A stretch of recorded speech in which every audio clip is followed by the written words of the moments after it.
Hello, I'm Tim Durham, and if you watched my video yesterday, you saw this hive right here is getting ready to swarm. I'm surprised it didn't swarm yesterday, today for sure, or tomorrow. So here's what I'm going to do. I'm going to separate these two boxes. The box that has the largest number of bees in it, I'm going to put them down there on the end of the stand, and some of the older bees will fly back here, of course, but I'm going to separate them right now, because if they start to swarm, you can't stop them. But I'm going to separate them, and then in a few hours it'll be a little warmer, and I'm going to go into each hive, and I'll show you doing that. I'm going to go in each hive and cut out the queen cells. One just got me on the leg. I'm wearing black socks. I should not wear black socks. Usually when bees swarm, it's mid or late morning, usually. You know, 9, 10 o'clock. There's always exceptions to everything, but as a rule, that's when they're going to swarm. Okay, I have already smoked the bees, but I keep my smoker. You want good thick smoke. Let me show you an entrance reducer that is real simple. For years and years, they made them so complicated. This is a sliver of wood off of a 4x4, and you can see right under here where there's an entrance. It's cut for the small entrance, okay? And all you have to do is just tack this on the front of the entrance like that. It's easy to put on. It's easy to take off. I wish I had thought of that. It's so simple. Now, what I'm going to do is I'm going to separate these two boxes. This hive is going to swarm, and the box that has the most bees in it, I'm going to put them down there on that bottom board that you see over there on the far end. So I'm going to move right along, and here's my Swiffer pad that I'm going to put on the bottom of it.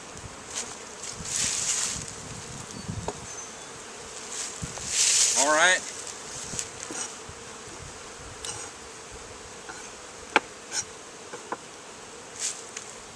Now, if I find the queen, I've got a little nook box here. If I find the queen, I'm going to put her in here. But if I don't bust these up for an emergency deal, they're going to swarm. And I got tall trees. I'd lose them. I'd never get them. And most likely you'll lose them. So here we go. All right, I'm going to take the top off. I'm going to take the inner cover off. Be observant. You keep bees long enough, I've seen the queen on the inner cover. It's 1 in 10,000 chances, but that has happened. All right, now, I don't have my second hive tool handy. I broke this loose yesterday, so it's kind of loose, but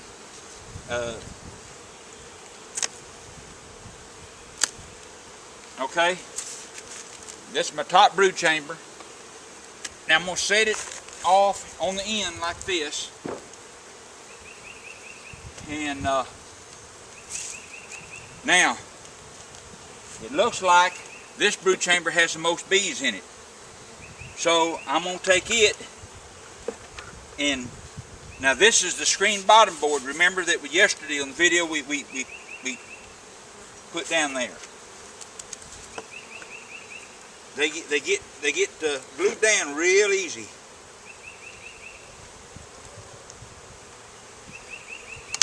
All right. I'm going to take this brood chamber. Okay. I'm going to try to get to the bottom line.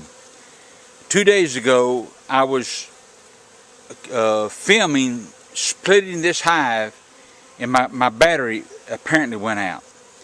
So this hive that you see right here, it was the bottom brood chamber. And I moved the top brood chamber over to here 2 days ago. I believe one of them swarmed. I don't know. Now, I'm going to go, I hope the shadow doesn't hurt. I'm going to go into this hive and check the frames. There are more queen cells, a lot more queen cells in this top brood chamber than the other one. So let me move right along. So I hope my battery doesn't play out. I wear these gloves not for protection, but from getting propolis on my fingers. And they're cheap. They're wonderful. And okay, now I'm gonna try to stay focused here. It gives me great pleasure. I mean, great pleasure to think that I've helped somebody. And always look real good. I have found the queen on the inner cover. Okay? So I'm going to lay that inner cover down right there. Now, when you go into your hive and you say, well, what am I looking for? Well, I don't know. Just now, when you go into a hive, start on the other side,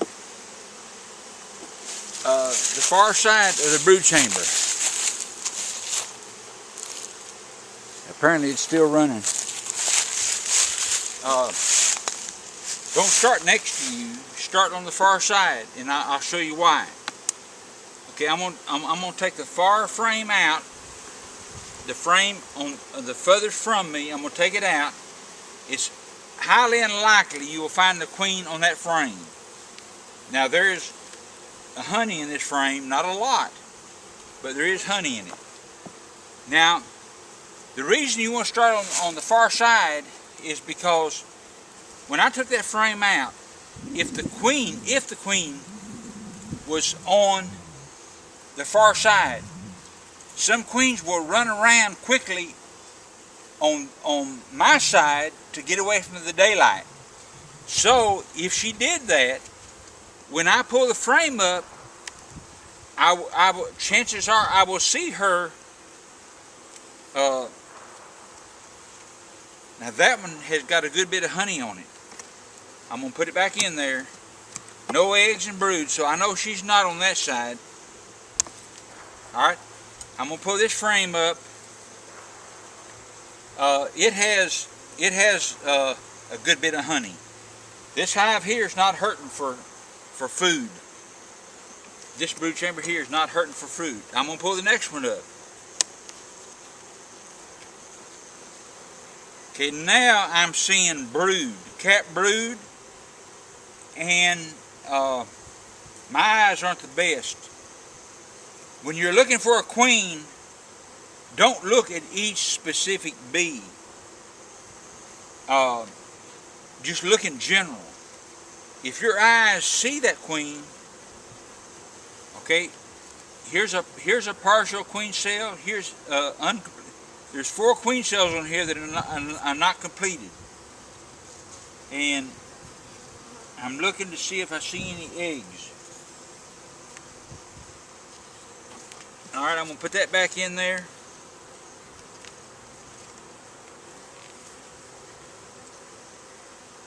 Okay, there's a.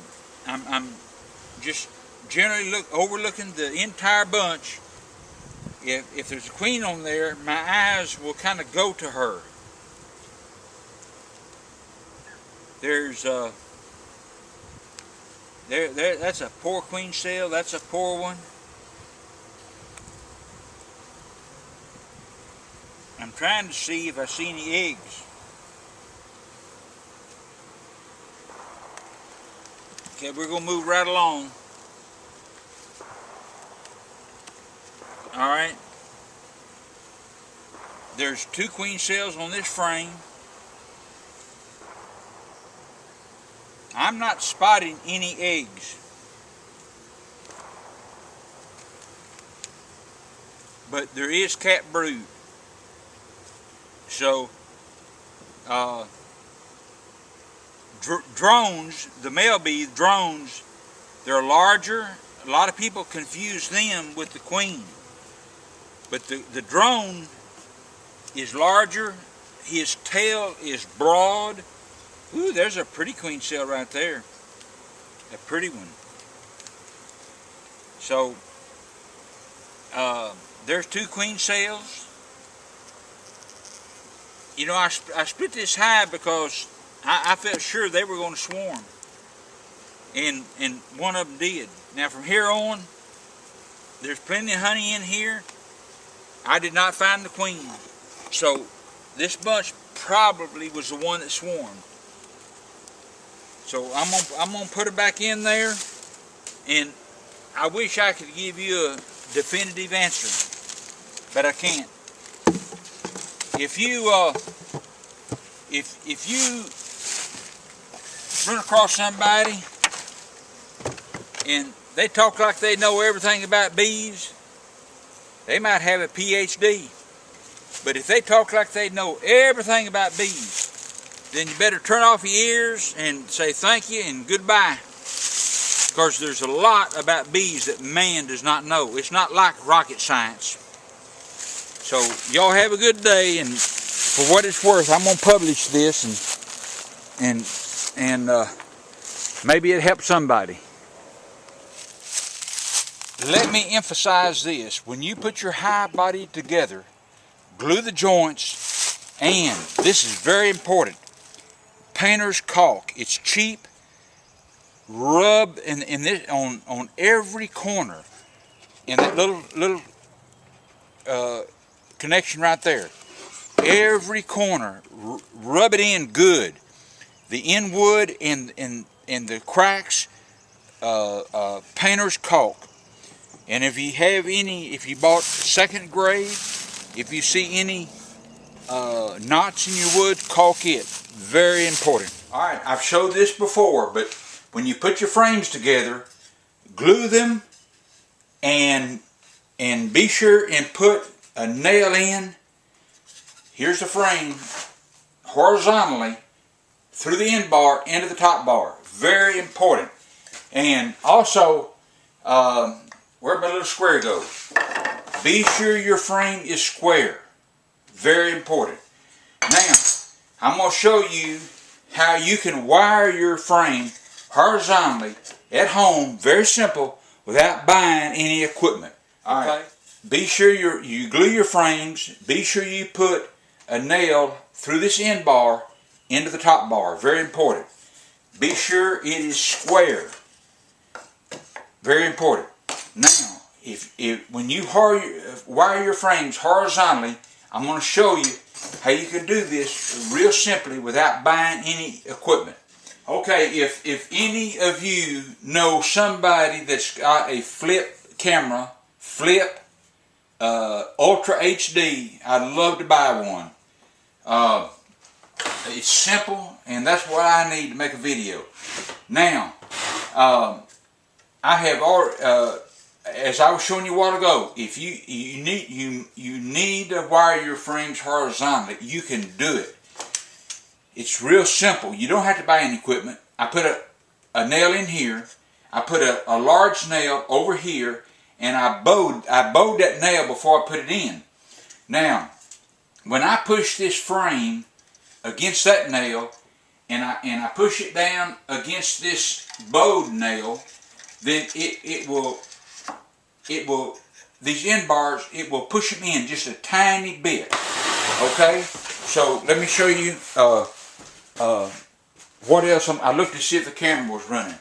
All right, now I've already threaded my wire. Now I'm using a staple gun, and you can I use nails for every. Okay, I've got my wire through this hole, and it's coming back here. Now I'm gonna grab it with these pliers. I'm gonna pull it tight, and then I'm gonna bend it over that wood, and now I'm gonna staple down this end. Okay, now that frame is wired. It's real simple. Now if this wire, I got this stuff here from Kelly Bees in Kentucky. Good people. There's several bee supply houses, and Kelly Bees in Kentucky. They're good people. Real briefly, this wire here, if you don't have something around it, like this is a noodle off the swimming pools. If you don't have something around there, when you pull that wire out, it's spring loaded. It'll come unwound. You will have one big headache. So I got a noodle. I cut it, put a rubber band around it, and now the wire won't unspangle, won't untangle. So let me tell you. I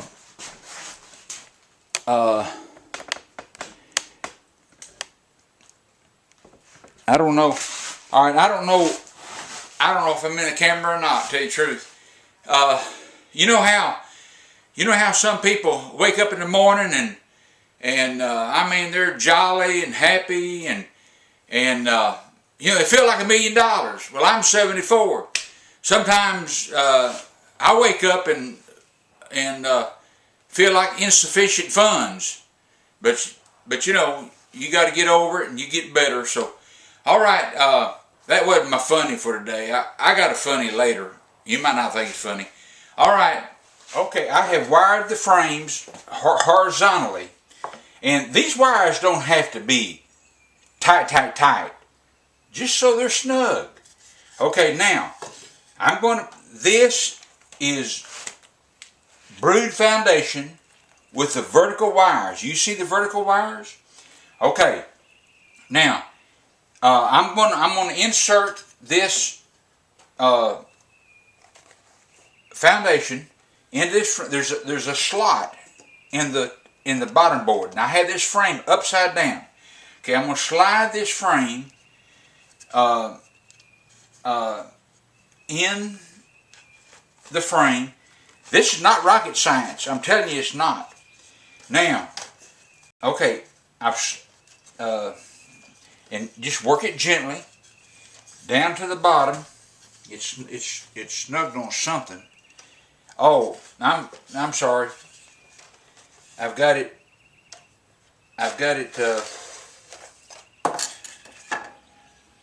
wrong side. I had it upside down. Okay. Now, I really kind of need me a board there to kind of hold it steady. Now, I'm going to slide the foundation into the bottom of the frame. All right. Just kind of work with it. My wife says I'm not a patient person. Now, I've got it slid down into the bottom. I'm going to turn it upside down. See, there's hooks. There's hooks on this foundation. Now I'm going to take a wedge that I previously took out of the frame, and I'm going to insert it in there. And I don't know if you can see these little hooks on that foundation, but I'm going to snug that in there. And then I want to show you something else real quick. And then I'm going to staple that in there.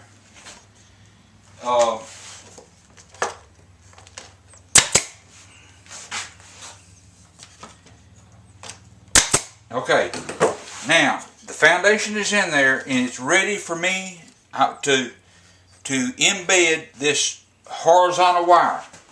This is not rocket science. I'm telling you, it's not.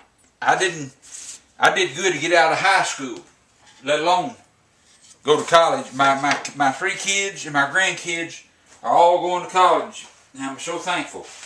Now, in a minute, I'm going to show you. This is the same foundation, but it does not have the vertical wires. Why am I using it? Because I've got it. I don't remember how I come about it, but I can make it work. You just have to work with it a little bit. I think this was made to make candles, but it will do fine because I've got the. I'm not doing too fine right now, because I've got the horizontal wire that I'm gonna show you how I embed it. All right, and I'm gonna ease it down in there. Okay. Now I've got that down in there, and I said I did. If y'all run across somebody that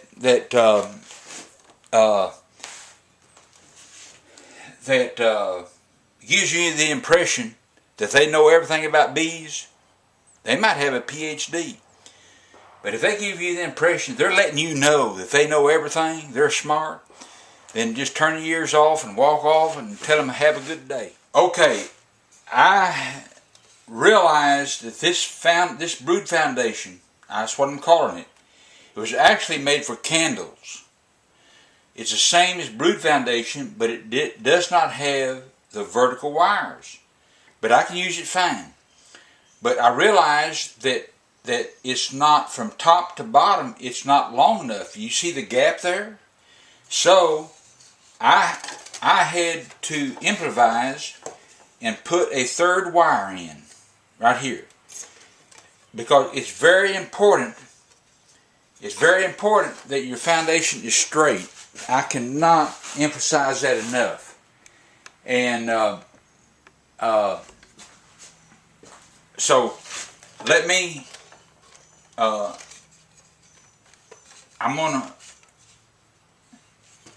got to kind of hold it at an angle so this foundation won't fall backwards.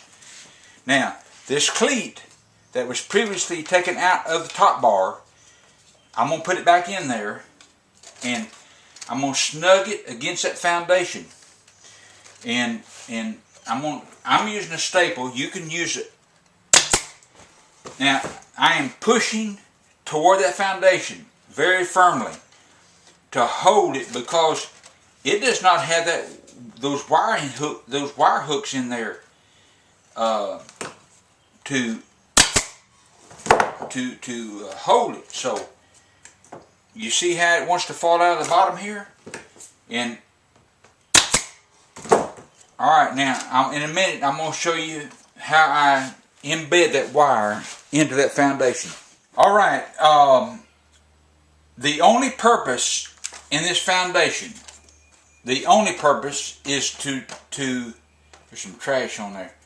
The only purpose in this foundation, beeswax foundation, is to direct the bees where to dry out the comb. And you want them to dry out the comb in the center of this frame so you can manage them. So that's the only purpose in it. Now, the only purpose in this horizontal wiring, and you see it's horizontal, I hope you could, the sun coming in the window, is to keep the foundation straight inside this frame. So now, because this foundation, I think it actually was made for candles, but I'm using it, and that's no problem. But you can see that it's short. So since it's short, I had to, off camera, I had to put in this third wire down at the bottom.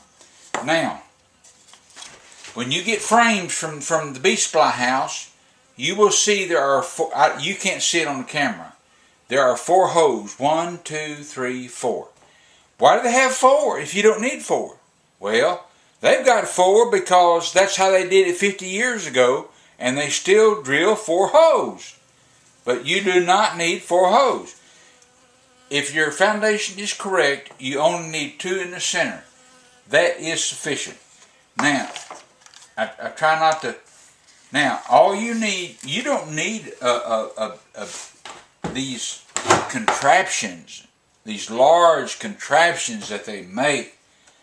Woo! Alright, this is a 1x board, okay? I'm going to lay this down, and the wire is on the top side. Now, if I can explain this, this transformer lets the correct amount, I don't know what, voltage, ampage, whatever, go through there, and it gets this wire hot so it melts into the foundation. So you see this contact point here, and this contact point, and the transformer's in the middle, so it will make a a complete circle and get this wire hot, and it will melt into the foundation. And you're visually observing it, and you don't want it, once it starts melting in there. Now, you see this trigger right here? That makes the contact point. You can buy this from the bee supply house. There's several of them. They're good people. Kelly Bees in Kentucky is one of them. I don't know why, but they sure charge a lot for that transformer. They don't make a Radio Shack now, but you can buy this board, this board here, and go get your transformer and put on it if you're a high techie. And you see these little horseshoe nails? They are to push that wire down into the foundation. So, with any further to do, and I've got that one bar on the back sides. Okay, I'm gonna press this. Now, when I make these contacts on the end, then that will complete the circuit. So, and I'm visually, all right, I let up. Now it is embedded in that wire. I'm going to count 1001, 1002, okay, that's embedded.